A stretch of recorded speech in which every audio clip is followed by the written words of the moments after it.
여러분들을 뵙고자 했던 것은 바로 이 사업비 고지 의무 때문에 왔어요. 이 이유는 도시주거환경정비법에서는 사업 진행 과정에서 여러분들에게 이 사업비가 이 정도 들어갑니다라는 고지를 의무화시켰습니다. 그런데 지금 우리는 지난번에 구청에 와서 여러분들에게 설명을 드렸던 것과 여러분들이 동의서를 내주시면 정비구역 결정이 돼요. 그럼 이 정비구역 결정이 될 때 여러분들에게 공부상 평가한 자료를 가지고 첫 번째 정비사업을 고지를 해드리는 절차가 목적에 왔기 때문에 설명을 드리는 거예요. 근데 대부분이 이런 자료를 받아보시면 좀 당황스러워요. 우리 동네가 이렇다고? 이런 생각을 하실 수 있어요. 근데 지금은 아주 개략적으로, 아주 러프하게 대강 만들어졌다, 이렇게 생각하시면 됩니다. 그럼 이것이 앞전에서 설명드렸던 것처럼 조합 설립 동의를 할 때 또 한 번 여러분에게 고지를 해드리고, 분양 신청하게 되면 또 한 번 고지를 해드리고, 관리 처분을 하게 되면 개별적 구체적으로 해드리게 되죠. 그러면 이때까지는 공부상으로 진행을 하는 것이기 때문에 계략적이에요. 그러나 관리 처분 단계에 이르게 되면 여러분 한 분 한 분 구체적인 내용을 감정평가를 기준에서 다 알려드립니다. 좀 기다려주세요. 그런데 이런 재산에 대한 고지를 도시주거환경정비법에서는 이렇게 4차례에 걸쳐서 여러분들에게 알려주라는데 그냥 알려주느냐? 그건 아니죠.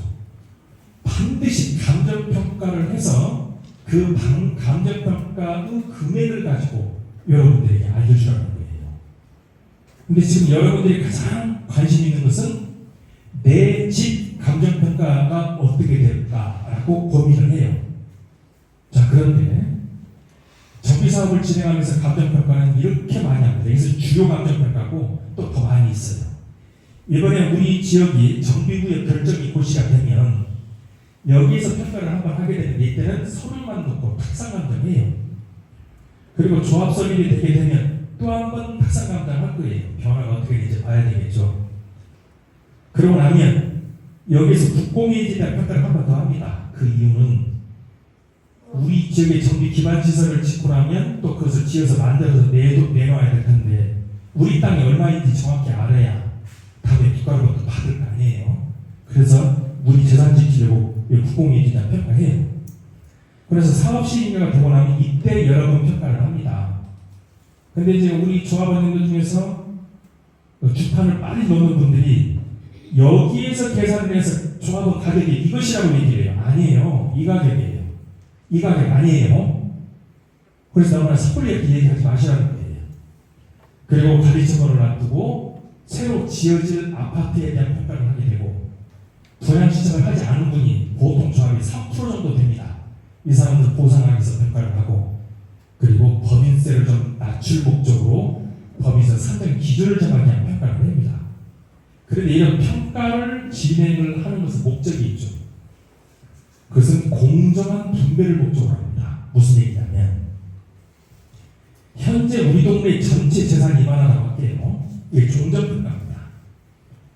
근데 우리 지역이 아파트 건설을 하게 되면 이만큼 커졌어요. 그러면서 고생을 했을 만큼 증가가 생겼죠. 이거 어떻게 하라고 했어요? 도시주거환경정비법에서는 관리처분 방식에 따라 조합원한테 다 나눠주래요. 어떻게 나눠줍니까? 그 방법을 우리 조합원들이 약 360분 되시는 분들을 감정평가를 다 하면 돈이 제일 많으신 부분부터 적은 사람까지 더 순서가 정해지겠죠. 그러면 발생된 이득을 이 사람이 가지고 있는 비율대로 나눠줘라. 그럼 이 사업 진행하면서 발생되는 모든 이득은 조합원 여러분들께 분배할 수 있도록 할 목적으로 감정평가를 진행한다는 얘기입니다. 그러면 평가를 하도 그냥 대감하는 거 아니죠. 부동산 가격 공시의 감정평가의 법률 규정에 따라서 감정평가사들이 토지건물 동시평가를 하고, 그리고 공평한 분배를 목적으로 이주비를 드리는 기준, 분담금 분배 기준, 이런 공평한 분배를 목적으로 이 감정평가를 진행을 하는 것이죠. 그럼 이 평가를 하고 나서 나는 뭐 그냥 더 수용해야 되느냐? 그건 아니에요. 이 평가를 받아봤더니 나는 이거 도대체 나 이해 못하겠어. 그러면 이의제기하시면 돼요. 그러면 그 이의제기하신 내용이 적법하고 타당하면 다 수용해 줍니다.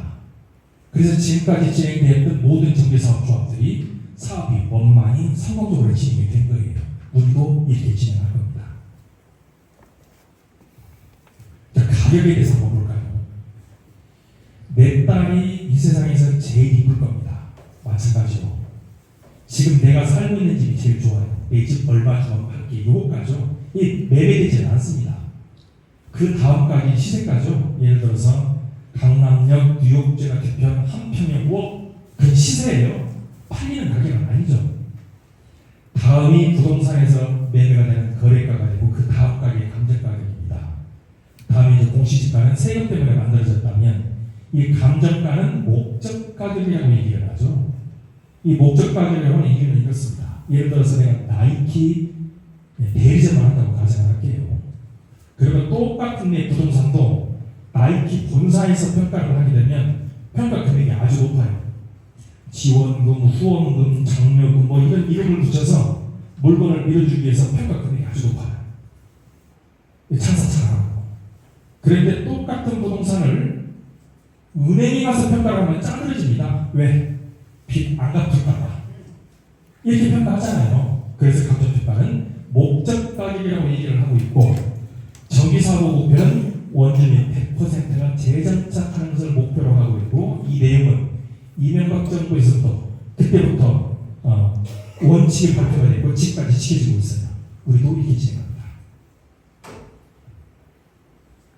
그런데 이제 여러분들이 제일 궁금한 부분은, 그러면 내가 땅 30평 가지고 있고 내가 살고 있는 집이 지금 건평이 또 35평인데 나는 몇 평 아파트 가져가고 돈 얼마 나와? 이거 궁금하세요? 근데 지금은 그 누구도 정확하게 당신 비용이 얼마이고 이득이 얼마입니다 이야기할 수가 없어요. 왜 그런지 볼까요? 이득을 알려면 총 수입을 알아야 되죠. 근데 총 수입은 언제 한다고 했어요? 이 관리처분 총회를 할 때가 되면 이 총 수입 부분에는 조합원 분양분, 일반 분양분, 상가 분양분, 보리주처분, 또 이런 채비주처분 이런 것들을 다 해서 돈으로 만들어 놓아야 공사비들을 다 뺐을 때 이득이 얼마나 알 수 있지 않습니까? 근데 우리는 현재 이 총 수입에 대해서도 알 수가 없어요. 우리 팔아먹을 집에 대한 감정평가 아니지 않습니까? 그러면 또 총 공사비에 대해서도 시공건설사를 비롯해서 업체들 선정이 안 됐어요. 그럼 비용이 얼마 들지도 몰라요. 그렇기 때문에 지금 현 단계에서 구체적으로 개별적으로 분담금이 얼마입니다 라고 말할 수가 없어요. 만일에 우리 동네에서 누군가가 당신 분담금 얼마야 라고 말을 한다면 그 사람이 사기꾼이에요. 이런 말을 하는 거 아니에요. 그러면 지금 이 단계에서 여러분들에게 내일 모레에서 여러분들에게 발표해드릴 분담금 내용은 클린업 시스템 속에 포함되어 있는 정비사업 분담금에 관련된 프로그램으로서 알려주는 계략적인 내용만 알려드리는 거예요. 그래서 혼돈하지 마시라는 겁니다. 이것은 바뀌어요. 그런데 여러분들이 가장 중요한 것은 또 분양권이죠. 근데 이 분양권 관련해서는 원칙적으로 가격에서 가격으로, 권리에서 권리로 평행이 동합니다. 특히 이제 여러분들 사무원에 분쟁이 없어야 되는데 이 분쟁이 발생되는 경우가 상가와 주택 간의 경쟁이에요. 근데 그런 거 없어요. 이 분양권을 주는 것은 법대로 하는 거예요. 자, 예를 들어서 4층짜리 집이 있습니다. 근데 1층과 2층은 상행위를 하고 있고 3층과 4층에서 살림집을 살고 있어요. 그럼 우리는 그 건물을 뭐라고 불렀어요? 상가 건물이라고 했어요. 상가 건물. 그런데 도시주거환경정비법에서 상가 분양을 받는 사람은 우리 눈으로 보았을 때 상가 건물이 있는 사람에게 상가 분양권을 드리는 것이 아니고 그 건물 등기부상, 건축물 대장상에 근린생활시설이라고 써있는 건축물 소유자에게만 상가 분양을 하는 거예요. 그래서 여러분들 싸우지 마세요. 그 법에서 알아서 다 할 거예요. 그리고 또 내가 가지고 있는 가격에서 가격으로 평행 이동하는데 그 내용은 뒤에서 살펴보겠습니다. 보시는 것처럼 예를 들어 현재 내 집이 100원이에요. 근데 새로 지어진 집이 우리는 집을 다양하게 지을 계획이죠. 80원짜리, 100원짜리, 110원짜리 집을 지었다고 가정을 하겠습니다. 그러면 나는 두 노인네만 필요하니 적은 건 줘도 돼. 그러면 이분에게는 20원을 돌려드립니다. 나는 내가 가진 돈대로 가고 싶고 이대로 입주하세요. 나는 이제 손자하고도 살아서 큰 집 필요해. 20원 더 내셔야죠. 이런 결정도 여러분들이 선택한 대로 해요. 내가 큰 집 가고 싶으면 돈을 더 내는 것이고 내가 작은 집으로 가면 돈을 받는 거예요. 이게 반반이에요.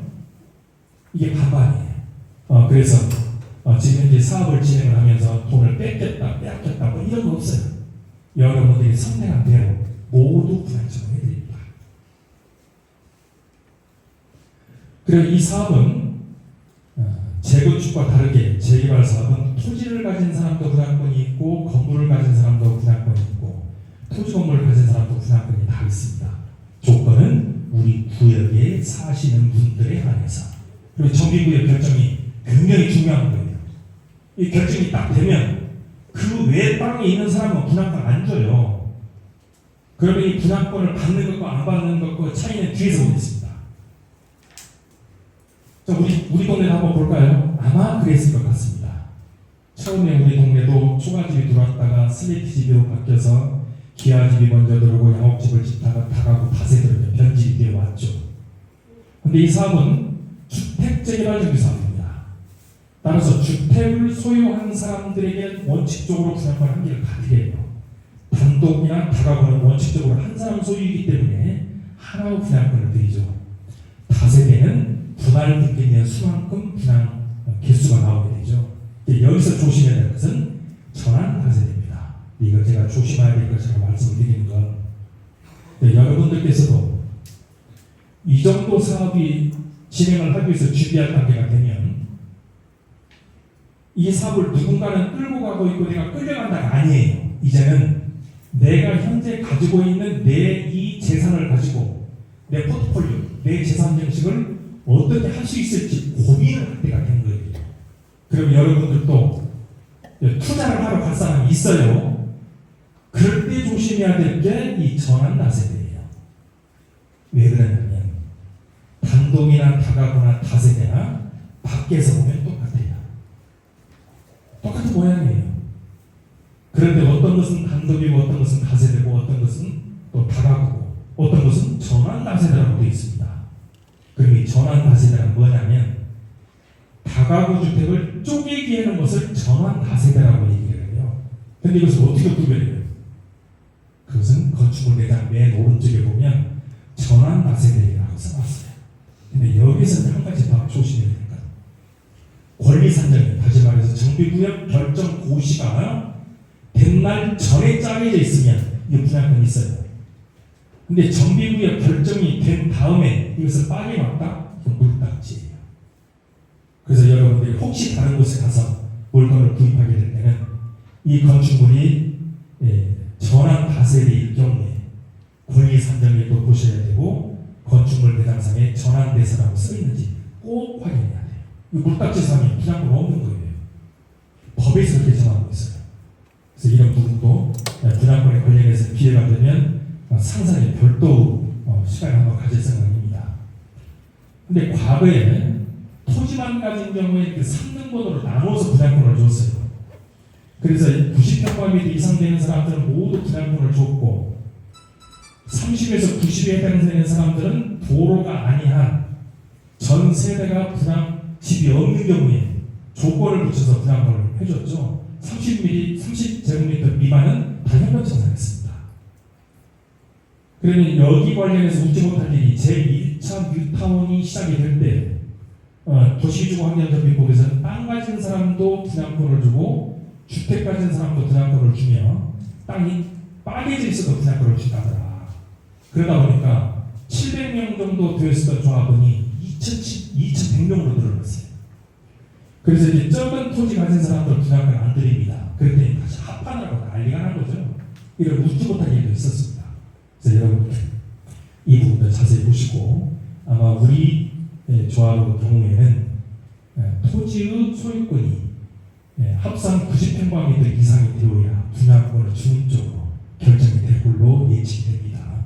이것은 법과 또 서울시 조례와 동작권 조례를 살펴보아야 정확한 설명을 드려요. 그래서 다시 자료를 준비해서 설명할 기회를 갖도록 하겠습니다. 상가는 최소 분양단 이상인 경우에 분양권을 드리고, 자 여기에서 중요한 내용이죠. 주택촉지특별법 시대에는 시공사들이 이득금을 받아야 깔아놨습니다. 그리고 감정평가 그 이외에 건축비, 사업비, 기타 운영비에서 여기에서 분양 처분을 했어요. 가격이 비쌀 수밖에 없었죠. 그리고 시공사는 아주 노다지를 캐는 겁니다. 그런데 도시주거환경정비법에서는 원가 분양을 합니다. 그러면 이 공사 이득금 뺀 거예요. 그리고 감정평가, 건축비, 사업비, 운영비만 가지고서 여러 번의 분양 처분을 해요. 조합원 분양권은 그렇게 하고 그 위에 발생되는 이득금은 여러분들의 사업 이득금이에요. 시공사 이득금이 여러분 이득금으로 바뀐 거예요. 법에서 그렇게 규정하고 있습니다. 그래서 여러분 분양은 무슨 분양한다? 원가 분양한다. 그러면 또 조합은 여러분들에게 주는 혜택이 많죠. 우선 여러분 분양가는 저렴합니다. 원가로 드리지 않습니까? 노약 정부선 분양합니다. 조합은 여러분에게 특히 부담을 드려요. 취득세도 반토막이 나죠.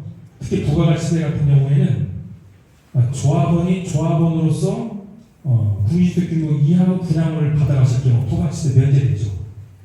그래서 이런 혜택을 많이 드려요. 그 외에도 또 더 많은 이득금이 있어서 어느 교수님들은 이게 조합 사업을 진행하면서 조합원들이 한 20개 정도 이득이 있다. 뭐 이렇게 주장하는 교수님들 계세요. 우선 큰 것만 정리를 해봤습니다. 자, 그래서 이제 실질적으로 가격 변화와 이득이 어떻게 되는지를 1차 그래프를 통해서 표시를 해봤습니다. 우리 동네에서도 이번에 정비구역 결정 보시게 되면 조합은 가격 여길 것이다라고 얘기하는 사람이 있을 것이라고 했죠. 이 가격 아니에요. 조합설계는 또 한 번 발표하게 되고 사업시행가 되면 여러 번 집에 대한 평가를 해요. 여기에서 평가하는 것이 아니고 사업시행 인가가 된 다음에 여러 번 평가하는 겁니다. 그리고 새로 지어질 집은 지금 집보다 좀 높겠죠. 그러면 여기에서 여러 번 가격은 고정이 되는 거예요. 확정입니다. 그리고 입주 시에는 이 가격으로 판매가 돼요. 그래서 이만큼이 이 사업을 진행하거나 이득이 조합원들에게 발생이 되더라는 거예요. 이걸 정부에서도 압니다. 자, 이것은 보기 좋게 하기 위해서 만들었는데 실질적으로 그래프는 이렇게 생겼어요. 우리가 지금 정비구역 결정을 하기 위해서 준비 중인데 우리 동네도 이런 일이 벌어질 것 같아요. 정비구역 결정이 되면 그 지역에 아파트를 건설한다는 것을 외부에 법적 효력을 가지고 공표를 하는 거예요. 그러면 우리 지역에 아파트 분양을 받기 위해서 조합원들 보고 이제 조르기 시작합니다. 이거 좀 팔으라고. 그러면 나는 이 정도 올라간 것도 만족하다 보면 파시는 분도 계시겠죠. 그런데 모든 사업이 진행을 하다 보니 한번 바짝 오르고 나면 안 올라요. 그러다가 사업인가를 받고 분양 신청을 하게 되면 이때부터 가파르게 올라갑니다. 그래서 보통 이 가격에서 입주까지 2.5배 올라가는 것 같아요. 근데 이 기준은 서울에서 100을 기준으로 했을 때 부산이 60이에요. 가격이 이렇게 나눠져요. 그런데 정비사업을 진행하는 곳에서 가격표는 어떤지 한번 조사를 한번 갖춰봤더니 평균 이렇게 되더라는 거예요. 그래서 여러분들 가지고 계세요. 입주하세요. 그래야 여러분들이 가장 이득입니다. 그래야 도시주거환경정비법에서 목적으로 하고 있는 법 목적이 실현이 되는 거예요. 그래서 팔생각하지 마세요. 여러분 동의하시고 입주까지 꼭 하세요.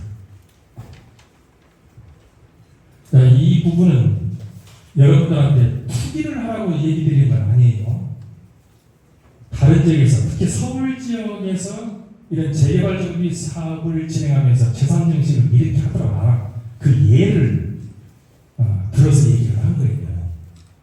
보통 관리처분총회 인가 결정 고시가 되면 여러분들이 이사를 나가게 되는데 이사를 하는 것이 이제 두 가지 방법이에요.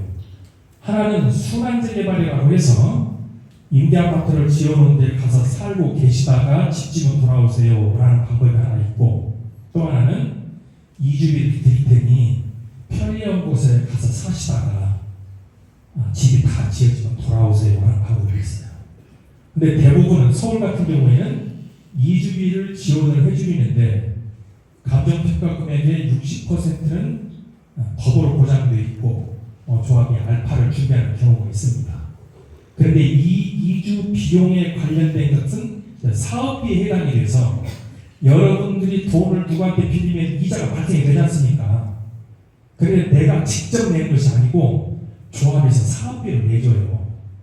여러분이 직접 안 내요. 그러면 여러분은 이 돈을 받아가지고 보통 전세 월세를 사는 것이 아니고, 여기서 예를 들어서 내가 100만 원의 월 수익이 있었다. 그러면 조금 살펴보면 이런 집이 있습니다. 그럼 여기서 살고 계세요. 그 사이에 조합에서는 아파트를 완공을 할 겁니다. 그 입주대진 돼서 여기서 살지 새 집에서 살지 어느 걸 하나를 처분을 할지 이때 결정하는 거예요. 요걸 서울 사람들이 다 해봤어요. 여기 계신 분들 중에서도 하신 분이 계실 수 있어요. 근데 여러분들 투자하는 얘기는 아니에요. 이렇게 해서 재산 직수도 하라는 그런 예를 들어서 얘기를 드린 거예요. 근데 또 우리 동네에서 오해가 있는 게, 이 이주비를 줬는데 이자비가 그 금융비용 이자를 안 내도 된다라고 얘기를 했다고 하는데 그건 거짓말이에요. 그 이자는 사업비에 들어와 있어요. 사업비에 이주비. 그래서 조합에서 그 돈을 사업비로 대신 내주는 거예요. 그래서 여러분들이 그 이자보다 안 해도 된다는 뜻이에요. 이렇게 해서 조합원들이 재산 증식을 해가더라는 거죠. 자, 보실 것처럼 그 결과 이렇게 파란색으로 뒤에 썼던 사람은 재산이 증식이 이만큼 되면 이렇게 커진대요. 파란색으로 가진 사람은 이렇게 큰 만큼 또 이대로 평행해서 이들이 일어나는 사업이 정비사업이에요. 이런 얘기들은 오늘 여러분들에만 말씀드리는 것이 아니고 이런 강의를 거의 3,000회 이상 했어요. 똑같이 실현되고 있습니다.